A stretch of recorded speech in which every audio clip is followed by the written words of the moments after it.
तो आपको बताएं कि बलूचिस्तान में दहशतगर्दाना हमलों में भारतीय मीडिया का शर्मनाक किरदार। भारत पाकिस्तान की तरक्की की राह में रुकावट डालने के लिए पेश रहा। आज़ाद बलूचिस्तान का लिबादा और दहशतगर्द की मदद से लोगों का खून बहा रहे हैं। बलूचिस्तान के ताज़ा हमलों में भारतीय हाथ को नज़रअंदाज नहीं किया जा सकता। ज़राए के मुताबिक बलूचिस्तान में दहशतगर्दाना हमलों के दौरान भारतीय मीडिया खुशियां मनाता रहा। भारतीय मीडिया ने दहशतगर्द हमलों को गैर मामूली कवरेज दी। आपको बता रहे हैं कि बलूचिस्तान में दहशतगर्दाना हमलों में भारतीय मीडिया का शर्मनाक किरदार सामने आया है।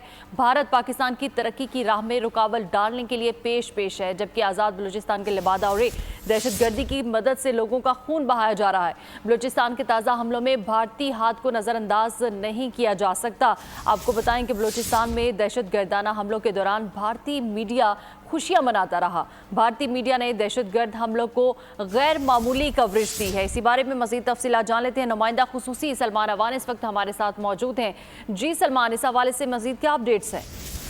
जी बिल्कुल, जो तमाम तर सूरत हाल में इंडियन एलिमेंट है वो इस बार एक बार फिर हम कह सकते हैं कि बड़ी बेशर्मी और ढिठाई के साथ जो है वो एक्सपोज हुआ है। हमने देखा कि किस तरह से ये कार्रवाइयां होते ही बलूचिस्तान में तौर पर इंडियन मीडिया जो है वो मुतहरिक हुआ और इंडियन मीडिया की जानिब से इन हमलों को, इन कार्रवाइयों को, दहशतगर्दी को बहुत ग्लोरीफाई किया गया, बहुत जबरदस्त कवरेज दी गई और इस तरह से पोर्ट्रे किया गया जिस तरह से पाकिस्तान के अंदर खुदा न खास्ता कोई बहुत बड़ी और बुरी सूरत हाल जो है वो जन्म ले चुकी है। और हम सब जानते हैं कि भारत की जानिब से ऐसी कोशिशें हमेशा से की जाती नहीं है और बलूचिस्तान में ताज़ा तरीन हमलों के पीछे भी अब ज़राए का कहना है कि भारतीय हाथ को नज़रअंदाज नहीं किया जा सकता। भारतीय मीडिया ने जिस तरह से खुशियां मनाई, अपनी तरफ से मन घड़त जो उनका खबरें चलाई, जो कि उनका एक आप कह लें कि ट्रेड मार्क बन चुका हुआ है, ये सब बहुत सारी चीजें जो है इंडिकेट करता है। और खासतौर पर जो ये 25 और 26 अगस्त की दरमियानी रात किए गए हमले थे उसके ऊपर भारतीय मीडिया, सोशल मीडिया अकाउंट्स के ऊपर जो रिएक्शन एक खुशी वाला देखने में आया, ये बहुत ज्यादा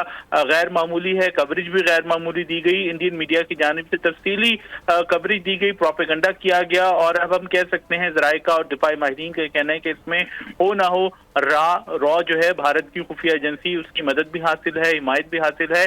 और जो भारतीय मीडिया है उसकी जानिब से बहुत सारे इंटेलिजेंस सोर्सेज को कोट किया गया। और इंटेलिजेंस सोर्सेज कौन हो सकते हैं? वो रॉ हो सकती है, रॉ के जो आप कह लें कि सहूलतकार, उनके एजेंट्स, उनके पालतू लोग हो सकते हैं, उनकी जानिब से उन्हें कोट किया गया और कहा गया कि बलोच हमलों में जो दहशतगर्दी के हमले बुनियादी तौर पर इस किस्म की तवानाई, एनर्जी और जिस तरह से उन्होंने एक हम आहंगी के साथ एक मरबूत अंदाज के अंदर हमले किए हैं, ये वाला एलिमेंट पहली बार देखा गया है। और कहा गया है कि जिस तरह से महारंग बलोच की सरबराही में मिसिंग पर्सनस की कैंपेन जो है वो चलाई गई, वो एक पीक पर पहुंच चुकी है। इंडियन मीडिया ने इस इशू को भी बहुत ज्यादा उछाला और भारतीय खुफिया एजेंसी रॉ जो है वो हम देख रहे हैं कि डॉक्टर महारंग बलोच को एक हीरोइन के तौर के ऊपर बलोचिस्तान की जो नाम नेहाद नेशनलिस्ट मूवमेंट है, जो नाम नेहाद नेशनलिस्ट जमातें हैं, उनकी एक सरबराह या सरगना मैं तो कहूंगा उसके तौर पर पेश कर रही हैं। और जो सोशल मीडिया है उसके ऊपर हम देख रहे हैं कि किस तरह से पाकिस्तानी जो शहरी हलाकतें हैं, पाकिस्तान में जो सिक्योरिटी फोर्सेस के जवान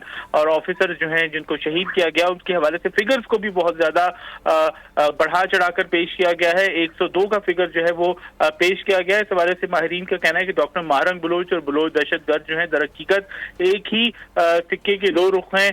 एक को आप जरा सिविलाइज किस्म का चेहरा जो है वो कह सकते हैं, जो कि दुनिया के सामने पेश किया गया है। एक तरफ आप देखते हैं कि मासूमियत का लबादा जो है वो ओढ़ा गया है, मजलूमियत का जो है वो ढोल पीटा जाता है। दूसरी तरफ आप देखें कि कितनी बड़ी दहशतगर्दी की कार्रवाइयां हुई हैं जिसमें आम शहरियों को चुन चुन कर निशाना बनाया गया है, उसके ऊपर इन लोगों की जानिब से एक भी लफ्ज नहीं बोला गया। जी सलमान अवान नुमाइंदा खुसूसी हमारे साथ मौजूद थे और हमें अपडेट कर रहे थे। बहुत शुक्रिया आपका। सब्सक्राइब करें और बेल दबाएं ताकि कोई खबर रह न जाए।